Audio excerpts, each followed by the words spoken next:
திருச்செந்தூர் குடமுழக்கு விழா நிறைவு பெற்றதனை தொடர்ந்து வீடு வீடாக பிரசாத பைகள் விநியோகிக்கும் பணியை கோவில் பணியாளர்கள் தொடங்கியுள்ளனர்.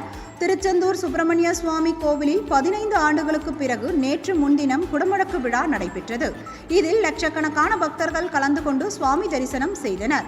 குடமுழக்கு விழா நிறைவடைந்த நிலையில் கோவிலுக்கு வருகை தரும் பக்தர்கள், கோவில் பணியாளர்கள் மற்றும் திருச்செந்தூரை சேர்ந்த பொதுமக்கள் என சுமார் 1 லட்சம் பக்தர்களுக்கு கோவில் நிர்வாகம் சார்பில் பிரசாத பை வழங்கும் பணி இன்று தொடங்கியது. இந்த பணியை கோவில் இணை ஆணையர் ஞானசேகரன் தொடங்கி வைத்தார்.